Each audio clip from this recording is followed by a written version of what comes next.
Welcome into the Husker247 podcast. I am Mike Schaefer, joined by Michael Bruntz, Brian Christopherson here on Wednesday in late April. That means the NFL draft is just around the corner. Michael Bruntz and his newly found Russell Wilson. How are you feeling about things right now at this portion of the NFL offseason? Well, my opening round interest is going to be significantly lessened this year because of the Russell Wilson thing, but I don't know. I feel like Denver's trying to pull together the 2011 Wisconsin Badgers. They just re-signed Melvin Gordon. They've got Russell Wilson. You just need like Chris Borland to come out of retirement, come back for the Broncos, and I feel like you've got everybody you need there. Maybe was it Nick Toon? Can we get a Nick Toon sighting in Denver? Was it Jared Abadaris that was their annoying wide receiver that just continually made plays despite having no speed and really no size to speak of? That particular year, yes, it was Abadaris, and then they moved on to a new guy. But that would also be an appropriate signing, I guess. We could do a podcast sometime on like 10 players who have been Husker opponents who Nebraska fans sort of think of in this higher platform than they actually were most of their careers because they had career days against Nebraska. That could be fun. I would put Abadaris as a candidate possibly on that list because he always seemed to make a abracadabra type catch. And then if you looked at his numbers after the year, you're like, what the stink? He doesn't do that much, really. And then Kane Coulter. Kane Coulter had that one big game, and he was an okay player, but you would think that guy, was like Paul Hornung or something. So I don't know. It's the Dean Lowry All-Stars. I'd like to submit two names from Purdue. There's the obvious David Blau, who had his way with Nebraska's secondary a couple different times. But then there's the deeper cut, and if you look at his numbers against Nebraska, he probably did better than any receiver across the same 4 or 5 year stretch. D'Angelo Yancey absolutely torched Nebraska every time he played him. Even when he was like a freshman, he had 2 catches for 2 touchdowns for like 110 yards. It's insane. I just remember every time they'd be playing Purdue when D'Angelo Yancey was there, I'd be fascinated that he wasn't very good at any other point in time, but Nebraska's secondary would let him run free. It might fit with the David Blau thing too, but he kind of was like, he crossed over before Jeff Brom's era too. Was it Darrell Hazel? He was on those teams. He was like the bright spot for him in those Nebraska games. Sutton Smith, Northern Illinois. Yeah. He would be a guy. You could go down for a while. Is our goal to get people to turn off this podcast? No, I'm sorry. We might be nailing it. It kind of ties in with the NFL draft if we're going to talk that a little bit, because it feels like for too many years, Nebraska's like the poster. They're like the guy on the poster getting dunked on in the, like, here's the highlight, 40 seconds of highlight film on this guy who just got picked in the 4th round. And 32 of the 40 seconds are against Nebraska. The 2019 Nebraska-Ohio State game lived in the NFL draft for like, I don't know, 70 total minutes of highlights of whether it was, and that went across multiple years because that was just Justin Fields' first year. So that game in particular is among the most, I think, that has appeared in like NFL draft highlights that I can think of. Because Ohio State had like 30 people drafted off of that team. There was some intern at ESPN that spent a lot of time with that game footage. Like, I think that's pretty safe to say. Maybe that's why that game was chosen for the game day experience. They're just like, well, we could just load up on this now. Yeah, we're going to need this in April. Yeah. Who was that defensive back that just shoved Wan'Dale Robinson out of the way on the 3rd play of the game for Nebraska for that interception? It was Okudah, right? Jeffrey Okudah. He just was tracking Wan'Dale Robinson, reading Adrian Martinez, and just like blast him out of the way. And at that point, it was like, oh, this is going to be bad. Then you had the little reprieve where they ran the Dedrick Mills triple option play like 5 times with great success, and then they never used it again the rest of his career. Yeah, it was great stuff. Great stuff. I feel like you just recapped the entire 2019 game. That was the highlights. Yeah, that'd be also like remember the old diamond formation that Tim Beck had? Oh yeah. People are like, why won't they run that more? Was that the bone formation? Is that what it was called or something? I think he called it that. Everybody just called it the diamond. It was one of those things like in Husker lexicon, sort of like the peso, back in the Pelini years. Remember the peso overtook the conversation for an off season? Yeah, who's going to be the peso defensive back? Who's going to replace, was it Eric Hagg or who was it, Dejon Gomes? One of those two was like the 2010 peso defensive back. Then I caught up with it, and I was like, oh, that's sort of another way to talk about the nickel. It's like just sort of a variation of that. But yeah. All right. So people haven't turned it off by now. We'll give them reason to continue listening. Let's talk about Nebraska football's NFL draft prospects. I mean, it's been sort of interesting because I think that, at different points of the 2021 season, you might have had people saying maybe 2 guys get taken, maybe 3. And now, as we look at it, just, a scant 40 some hours away from this thing starting, maybe even less, it sure feels like they're going to have multiple guys going in this draft and maybe even as high as Friday in that second, third round slot, where I think either Cam Taylor-Britt or Cam Jurgens could end up in those rounds. I think everybody else is probably more like 5th, 6th, 7th round, but those 2 guys seem to have really kind of worked their way up draft boards. Am I misreading this at all, Brian Christopherson? No, I think Cam Jurgens is going to get picked on day 2. Just a feeling because he's such a freak, which we knew he would be when he tested. And I know we were always distracted for fair reason about the snaps for like half of his center experience that were wayward. But I do think Scott Frost's initial read on Cam Jurgens, maybe there was a little bit of too much when the Remington name was like attached to him and that got everybody going. But I do think the idea that this is a spot where he can really excel at the next level was always right. And I always did try to push back on people who are like, oh, that was a stupid move and all that. It was just a matter of getting those snaps in order. But I think NFL teams are going to look at just the way he moves and for his size and say, this is a guy who can last 10 to 12 years in this league. He's a pretty safe bet as a pretty flexible guy too. So I don't know. I'll let Bruntz run with maybe Cam Taylor-Britt, who I also think, I don't know if he'll be a second day guy, but I think he will be like right on the cusp of getting picked if he's not by then. Yeah, he's an interesting one because I think when he was at the Senior Bowl, I think he really impressed teams with his physicality. I mean, you could kind of see that, during the, from Nebraska clips and things like that. I mean, he's a physical corner. And I think for him, it's going to come down to fit. I think it's going to come down to, just need at that point as you kind of get towards the end of day 2 when teams are looking around. He's been a guy that's kind of been all over the place. It seems like in mock drafts I've seen him as high as like late 2nd, early 3rd, seen him down into the 5th round. It's interesting. We can talk about this too, but if you kind of track visits and where guys are going and how many visits guys have been on with pro teams after the combine and pro days and stuff like that. I mean, Cam Taylor-Britt's been a lot of places.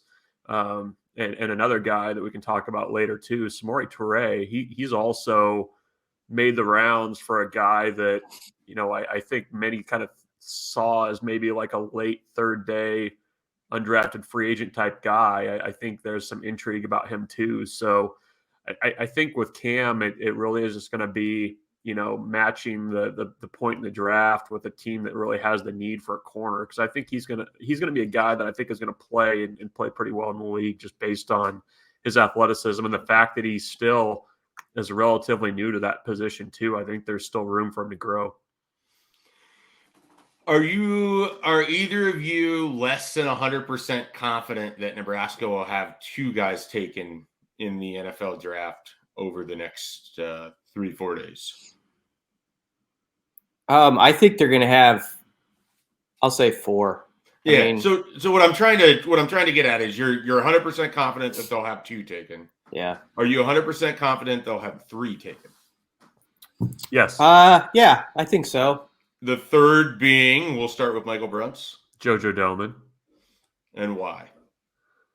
Well, I think he can help teams kind of in a similar way to like a Nate Gary, where he can cover. I think Domann's better in coverage somewhat than Gary was, but I think he's shown that he can be a ball hawk. I think he kind of has that nose for the football that teams kind of look for in feel of the game. So I think he's going to be in there. I think 4 is probably a safe number, and I think that there's probably a case to be made for potentially getting 5.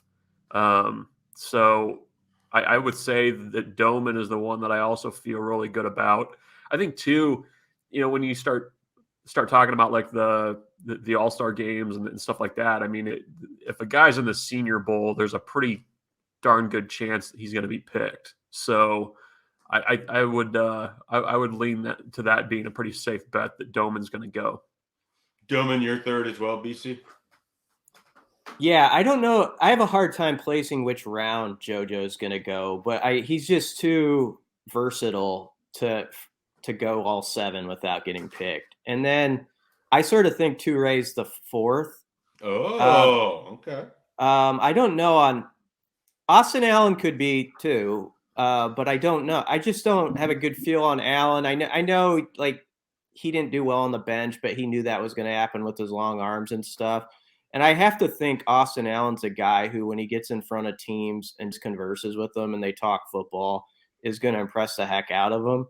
And I could see him being a late round guy. But Touré, I mentioned as my 4th because it feels like, as Bruntz said, like you're seeing his name pop up in all these locations. And then, I mean, sometimes I think the NFL people outthink themselves on certain guys. Like, here's a player who his whole career has done nothing but torch teams, including at Nebraska. When Nebraska played their best competition last year, who got loose like every time? It was Touré against Ohio State guys, against Wisconsin guys. It didn't matter. And I think he put to bed I think there was this thought that Touré was going to run like a 4.58 or something 40. And at least at the pro day, which maybe it's a fast track, whatever, he was legitimately down for a 4.42 or something like that. And so I think once he did that, that sort of silenced some of the doubters on that front. And then I just watching him run routes at that pro day event, it's like, man, this guy is polished. Like, I see why he gets open the way he does throughout his career. He's just so, like, everything he does is so technical. And I think he's going to be an appealing player. Bruntz, do you want to take this time to give one more oddly specific Austin Allen prediction? I think he's going to go. I think he's going to go midway through the 7th. I think he's going to be a late pick. I'd have to look to see what spot number that would potentially be. But I would say mid 7th is when we hear Austin Allen's name called. 232nd overall, Bruntz says. Who's that too? Who would get him in that situation? I'll look it up right now. You fill time. Yeah, actually, tell us your thoughts on Samori Touré. I know you're talking about the visits, but do you agree? Would you put Touré slightly ahead of Austin Allen at this point right now? Yeah, I mean, I think the tough part is that the tight end core in this class is really good, and the thing I wonder about. I know he's 6'8", 6'9" if you're a broadcaster. I think the time he ran at the combine, I was kind of like, even though he's a bigger guy, there were some big guys putting up some pretty quick numbers at the combine too. But I agree with Brian. I mean, I think he's a guy that teams can feel pretty good about drafting. He was extremely productive last year. Obviously, my my bit about Austin Allen aside during the hype cast, I think he was underutilized during his time at Nebraska. So, I think that's why I would say, there would be a team that's kind of like, if they're on the fence about, a seventh rounder, I could see where he would be a pretty safe bet to be a guy they'd want to bring into training camp. Sometimes life has a way of just making you laugh. The 232nd pick overall, the Denver Broncos. Congrats to Michael Bruntz. Yeah. Austin Allen, Denver Broncos, 232nd overall. I actually probably I feel like Allen has a better chance of going before Toure. In part because I just think that Austin Allen kind of just fits that developmental tight end mold that you take late. And part of it is the crappy Vikings football that I've watched over the last few years. But teams just love taking tight ends late in drafts because it's cheap. You throw them in, they can be your third tight end in goal line formations. They have the ability to get out, in short space in a red zone at 6'9". You're going to be able to utilize that a little bit. I think Allen can hold his own as a blocker and still get better there. And then you get a couple years to kind of develop them to see if they can sort of turn into being a full field guy instead of just a short area one. And so I really think Austin Allen has a good shot of being a 6th, 7th round guy with a nice NFL career. I want to finish up with this. So I feel like we hit on the 5 guys that are most likely to have their name called in the NFL draft. I tweeted this when BC asked about it, but if I could bet on the one guy, because there's always somebody that Nebraska has that's an undrafted free agent that hangs around longer in the NFL than you ever think that they would. I think Ben Stilley's going to be that guy. I think that he'll just find the right team that basically is going to be like, okay, you can be on our practice squad to start with. He'll keep working his way through. Like he's always sort of, I think, overlooked by people, but all he ever does is show up, practice, and play. And then he produces at a pretty high rate. And he's got a flexible body size where if you wanted to beef him up and have him as a defensive tackle, you could probably do that. If you wanted him to be a 3-4 defensive end, he could probably do that. If you need him to be in a heavy goal line defensive formation or short yardage formation, he can do that. I just think that Ben Stilley, I don't think he's going to get drafted, but I do think that he could have like a 3 to 5 year NFL career as an undrafted free agent. And I just think he gets overlooked. I think it's easier for those kinds of guys to hang around than it used to be too, with the way that they're doing practice squads now. And I mean, you're right. I mean, there's guys that, for a few years have kind of hung around and kind of found their chance through the undrafted free agency route. He is interesting because of his versatility. I think he could probably play in either a 3-4 or a 4-3 if you needed him to. So yeah, I mean, I think he's got a chance. I was surprised at the way that he kind of looked at pro day. I mean, he looked like he had really kind of transformed himself there and put himself in a good spot to maybe attract some teams. I'd like opportunity to pop up for Damian Daniels. I don't think he's going to get drafted, but he'll get a free agent shot, and he's got really good film last year. When we talk about the Big Ten being a rugged league in the trenches, and Damian was a problem for some big time teams. I mean, and so that when you think sometimes you get caught up in all the data that comes out after their season, and maybe that's not as favorable to him. But I think he did show teams since the season ended that he can bring his body weight down or up wherever they want it to be, and that was one of his goals. And one thing I'm not going to participate in is I think if he probably won't get picked, and there's going to be a lot of like, well, he should have come back and all this. And I understand that thought, but the other part of that is he was in this program 5 years. Mm-hmm. And I mean, he's a 23, 24-year-old man now, and he wants to see what the next chapter in his life is. And I think he knew on pro day that maybe it wasn't going exactly as he had plotted out as far when he talked to us, but he was also sort of like, this is the situation it is. I'm going forward with this, and I'm going to be at peace about it and move on to the next part of my life. Obviously, Nebraska wishes they had Damian Daniels in the fold right now. Maybe Damian wishes he were in the fold right now. I don't know, but he's a guy I'm going to root for because you saw how he worked to transform himself during his career here, and he spent his time here. He spent more time than most people do in this program. Yeah, I agree with that entirely. I mean, I think that Damian represents, what you want this program to be. That was a guy who developed over 5 years, and he gave you his best football at the end. And you said it. I mean, he played 5 years here. I mean, I think anybody you get for that 6 year or, beyond is always just a bonus. Yeah. So here's I don't know, maybe you want to tie it up with this. What's your final, if you were to make draft round predictions on guys, what would you say then? I posted in your thread, I went Cam Jurgens 2, Cam Taylor-Britt 4, JoJo Domann 6, Austin Allen 6, Samari Toure 7. So I have 5. I feel very confident that 3 will be taken. And then I think Austin Allen will too. So Toure is the one that I'm maybe least confident in, but I think it's going to be a good overall draft for Nebraska, which will reflect that they were a talented team that severely underachieved last year.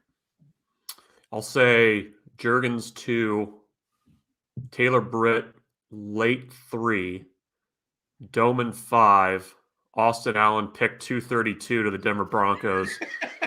And Toure is the one that I'm kind of go back and forth on. And I think he'll probably be a very, very, very coveted undrafted free agent. That could be. So put me down for 4. Yeah, I feel like 4 is the safe number because I don't know what Toure. Yeah, kind of. With Toure Allen, I feel like kind of either of them or both could get picked, but I don't know for sure. I'll just be different and be the guy who goes Toure gets in and Allen is just off, but I hope Austin gets picked, obviously. Great guy. I'll say Jurgens early 3rd. I might have said 2nd earlier, but I'm switching. I'll say Taylor-Britt early 4th, Domann late 5th, Toure 7th, and Allen is right on the fringe as a free agent, but I hope he gets picked. All right, shifting gears from guys that have left the program to guys Nebraska is trying to bring into the program. Ochaun Mathis, decision coming on Saturday, April 30th. Nebraska, Texas, Big 12 showdown, North versus South, Midwest versus South. I don't know. What else can we – how do we want to play this up? How do you hype it up? Bruntz, set the scene.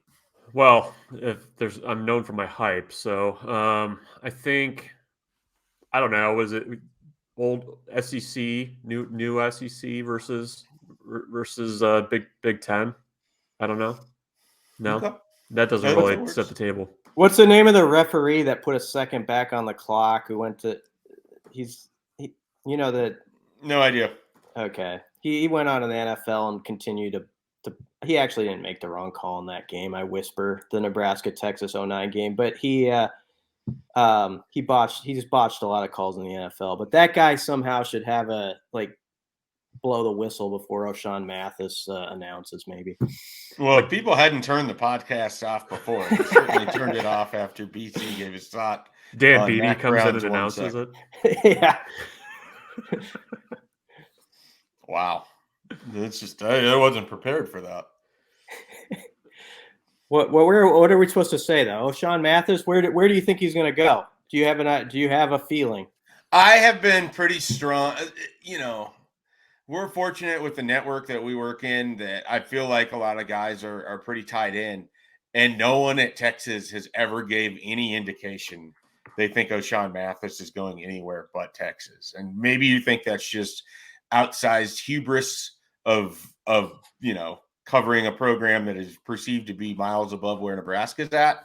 I don't know, but everything adds up that Texas looks like the place. He's from Texas. He's made multiple visits to Texas. They can certainly afford to offer an NIL package.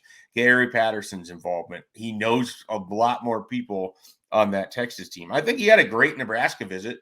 I think Nebraska got a fair opportunity, but it was always going to be hard to pull a Texas kid who went to TCU out of Texas. And I would be surprised if it's not the Longhorns on Saturday. We'll see if any late information comes to light.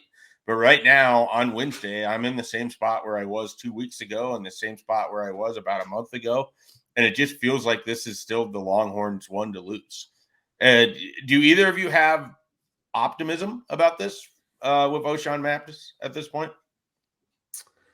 Well, the other factor that, I mean, obviously there's a need at Nebraska, right? Like there's playing time to be had in gobs. And from talking to some of our folks that cover Texas, I mean, they're kind of in a very similar boat where there's a significant need for help along that defensive front down there. So that's kind of the other interesting, I guess, kind of evens things out there that both teams are just so desperate for help up front that coming in and the playing time conversation is kind of a moot point at both schools. Yeah, I mean I respect especially the people we have down in Texas. I think they have good ties, so I don't just throw away what they're saying. I think Nebraska on their end has felt really good about the presentation they've made and feels like they got a fighting shot. And so I kind of come down to this. I sort of think it's going to be Texas just because like I sort of on these type of things, I like to picture like on Saturday morning, whenever this happens, like when the announcement's made, what would surprise you more? And I guess like Nebraska at the end of all this, pulling a kid basically from the neighborhood school, which Texas is, to Ochaun Mathis, to come up here would be one of the great recruiting wins really in recent time.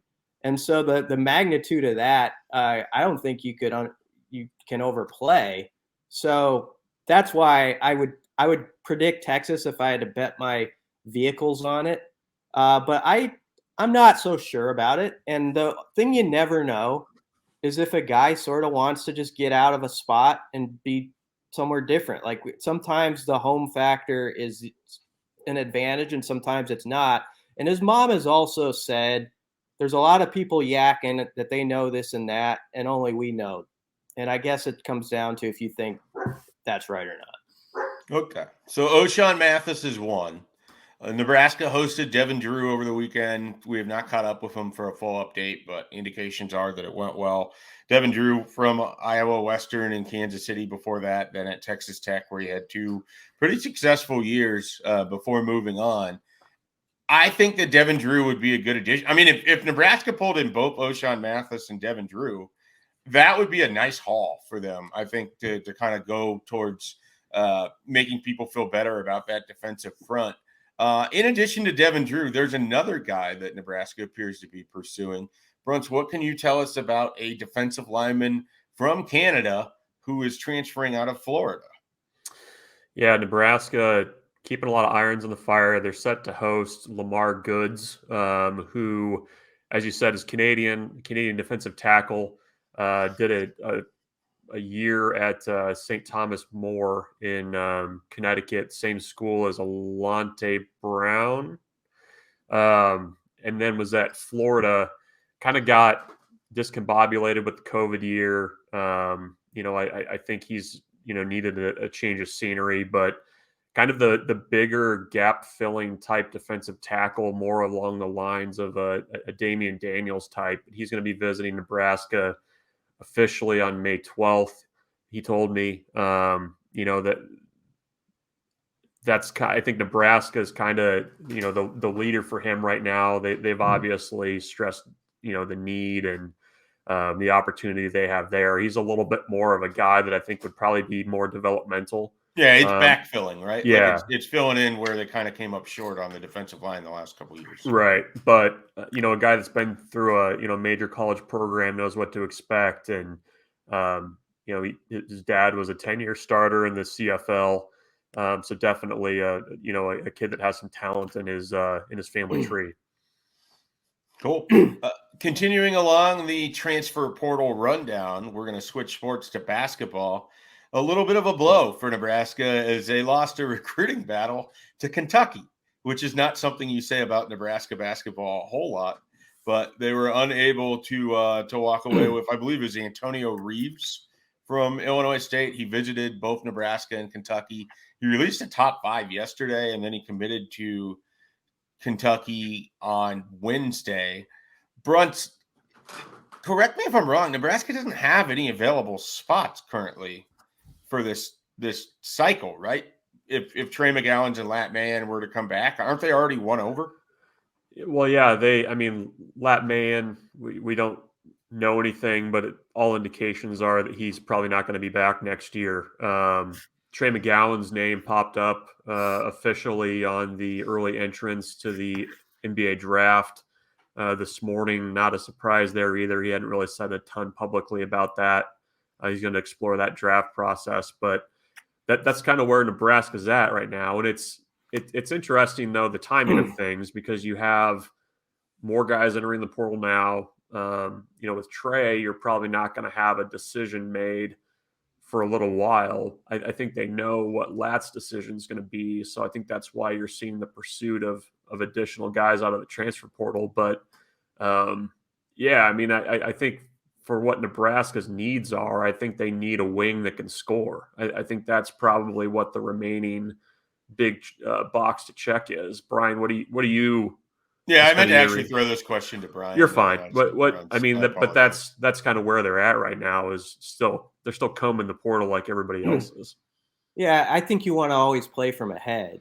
Like even if Trey comes back and you happen to land a guy in the meantime and your Lat doesn't come back, then you'd be won over still.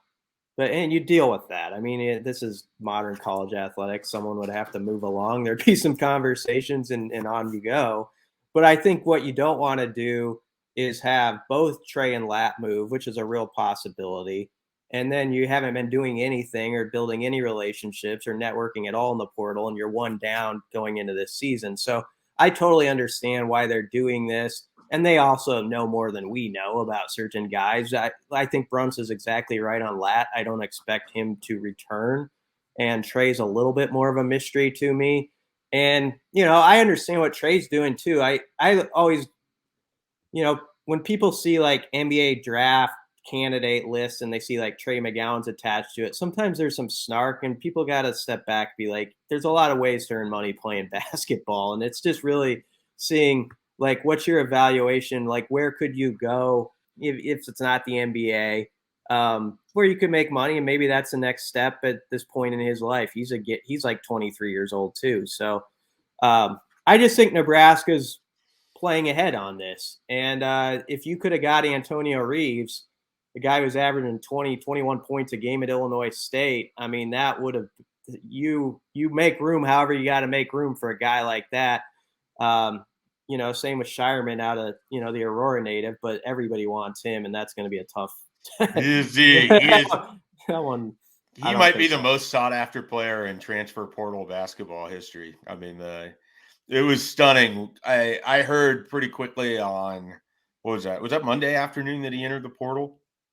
Yeah. That he was already fielding phone calls from Gonzaga and Duke within an hour of being in the portal. I mean, we're talking about an elite program in Duke and an elite program in Gonzaga and a kid from Aurora, Nebraska that was at South Dakota State. Like, it's the portal, just like everything else, is going to be dictated by the top teams. I mean, I think it always sounds so good to basically like, well, we're going to go get this guy out of a portal, or we're going to get this type of player out of it. And then you learn that literally everybody wants the same thing. That's want good players. That's one cool part about the portal, though. There is a cool part there because a guy like him would have never got a chance. Oh yeah, no, I love it. I'm very happy for him. I mean, he's gonna play at a blue blood basketball program, and people in this state are gonna watch a Nebraskan potentially compete for a national title, which is not something you get to say very often. as he leads Fred Hoiberg's team to the Final Four. I get what you're saying. He's not going to Nebraska. I feel very confident in saying that. So, all right. Bruntz, in 60 seconds or less, sum up Nebraska baseball. Well, there's a little tension over at Nebraska baseball. The calendar is almost ready to turn to May. You have 4 conference series left, and Nebraska sitting right on the cusp of the line to make or not make the Big Ten baseball tournament. I think that's going to be what's going to dominate the baseball conversation for the next month, is this hand-wringing about whether or not they make it in or not. And those 4 series, you have Iowa this weekend, you have Minnesota, who has struggled to play baseball this year, I think is a nice way of putting it. They also have Illinois, who's towards the top of the Big Ten standings, and then also Michigan State, who is just a notch above Minnesota. So 2 really tough series, and 2 that you should be able to go out and do something with. So they're starting to maybe turn the corner a little bit, ever so slightly at the plate. They're maybe not turning the corner, but they can see the corner. We'll see if that continues this weekend. But we're recording this on Wednesday. They've got Omaha tonight, 3 games against Iowa, and then 2 series on the road in Big Ten play following that. So, the concern right now are the Big Ten series. That's the midweek stuff is kind of window dressing at this point. But they need to get it in action. And I think a lot of the people that make money off of tickets in Omaha are hoping that Nebraska also gets it into action. All right. That was your baseball rundown. Any final thoughts here? Anything you guys want to get off your chest to our listening audience? Any admissions, any revelations? Did Florida State really score that touchdown in 1993, BC? Or was it a fumble? William Floyd? Yeah. Oh, that was a fumble. Yeah. I don't know if replay would have overturned it, though, because it was right. They might have stuck with the call on the field, but it was a fumble. I got to make up for letting that referee off the hook for 2009. I got to start going back to some stuff. Did Matt Davison actually catch the ball? Yeah, he caught it. That was a definite catch. And also, I don't think there should have been a penalty because I think it was enough of a haze about whether it was an intentional kick or not when the ball got kicked in the air. So I think it was perfectly legal. So see, I'm making up as we go. Was Brandon Riley in bounds? I think Nebraska got a little bit of a gift on that one. Also, remember the Michigan State guy just dropped a pick right through his hands on the play before that? Yeah. I had a follow-up for Bruntz, actually. It's real quick about baseball. A real quick follow-up. Let's say they did make it as a 7 or 8 seed. Do you see a pathway with the pitching, with how they've been decimated there, to that they could make a run? Or is there guys who are developing who could make them, have a magical weekend or something in Omaha? Yeah, it's tough. I mean, in those situations, you either need a ton of pitching depth, which Nebraska doesn't have due to injury, or you need to just bludgeon teams with offense, which as we know, Nebraska has tended to not do this year. I don't know. I mean, it's maybe you get in, and if you can win that first game, I mean, that's always the question. If you can get off to a good start, maybe you have a pathway. But I mean, this is not a roster right now, and with the way that it's performing, that is a perfect fit for tournament style baseball. I mean, you need typically 3 starters in that situation that you can feel good about, and maybe a midweek guy that can give you a good start in an elimination game. And Nebraska's got young guys that they like. I mean, Jackson Brockett's kind of come on recently, but I don't know that the depth is there. And especially, in high leverage situations for Nebraska to go in there and just run their way through the tournament. Yeah. I'm happy to be proven wrong, but it's a team that has a very thin margin everywhere, and that's a really tough place to be when you're trying to win a tournament like that. Yeah, that's what I was thinking. The only other thing, Schaefer, the Grinder, a show that Schaefer and I liked that was only on one season. Fantastic. Is it coming back? I found it on a thing called Tubi TV. Oh, Tubi. Tubi TV as the grinder. So folks who have never heard of that show, because Schaefer and I are the only two who have heard of it, besides Rob Lowe, Fred Savage is in it. Go check it out on Tubi TV. It's a tremendous show. It should have lasted far more than one season. Is Tubi one of those streaming apps where you get to watch 3 minutes of the show and then 2.5 minutes of commercial, followed by 3 minutes of the show, followed by 2.5 minutes of commercial? There are commercials on it, but it's not that bad. And I was surprised by sort of the selection on Tubi TV. I've kind of has my Today's attention. podcast sponsored by Tubi. Big Tubi guy. Yeah. All right. Well, for Michael Bruntz and Brian Christopherson, I'm Mike Schaefer. We are Husker247. And be sure to check out Husker247.com. Plenty of coverage. We'll have plenty of draft coverage throughout the weekend as guys get selected. There's still recruiting going on, believe it or not. We didn't dive a lot into it. Maybe we'll do that more next week. But the coaches are out on the road. Offers are going out. They're both near and far. Quite a few offers in St. Louis, New Jersey. An offer here today on Wednesday down in Derby, Kansas, for I think a pretty interesting defensive lineman. So we'll see what Nebraska is able to churn up off of the recruiting trail, but you can find that at Husker247. The march to Omaha continues. Bruntz will have all of that coverage. Big series this weekend against Iowa. Do you have a prediction you'd like to make on that series? I do not. I think Iowa probably wins 2 or 3. All right. Bruntz says Nebraska will be sad. All right. I think that does it for us. We'll catch you next week with another edition of Husker 24/7 podcast.